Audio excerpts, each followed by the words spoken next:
আসসালামু আলাইকুম প্রিয় দর্শক, গতকাল ইফতারি আয়োজন হয়েছে এখানে। তো মানুষ খালি ময়লা করতে পারে, কেউ ময়লা সাফ করতে পারে না। তা আমি আমার ছেলেকে নিয়ে ময়লাগুলো সাফ করতেছি। হ্যাঁ প্রিয় দর্শক, দেখেন কতগুলা ময়লা। এই বাবা এদিকে আসো, থাকবে লাও, এদিকে ধরো।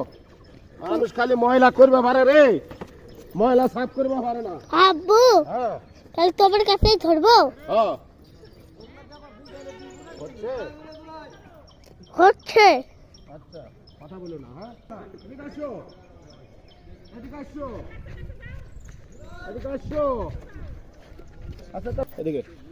প্রিয় দর্শক, এই যে মানুষে যে এক জগ্গর ময়লা করে রাখছিল, ময়লা সাফ করার কারো মরদ নাই, তাহলে ময়লা করবে। ওকে বন্ধ বন্ধু। হ্যাঁ আসসালামু আলাইকুম প্রিয় দর্শক, মানুষ খালি ময়লা করতে পারে। দেখেন কতগুলো ময়লা। কালকে ইফতার অনুষ্ঠান হয়েছে, আমার ভাতিজা করছে। আমি বললাম এগুলো পরিষ্কার করতে হবে, আর করেনি।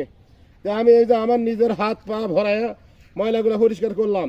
তো এই সারা মাস বিভিন্ন জায়গাতে ইফতারি অনুষ্ঠান হবে। আপনারা দয়া করে এই ময়লাগুলা বিভিন্ন জায়গাতে না ফেলায় এক জায়গাতে করে এই ময়লাগুলো এক জায়গাতে রাখবেন।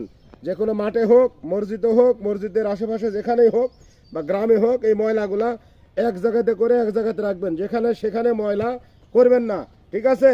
সারা বাংলাদেশের আমার মুসল্লি ভাইদের আমি বলতেছি, ময়লা যেখানে সেখানে না ফেলাইয়া এক জায়গাতে ফেলাইবেন। কারণ সারা মাস মিলে অনেক ময়লা, এই ধরনের ইফতারি অনুষ্ঠানে অনেক ময়লা হবে।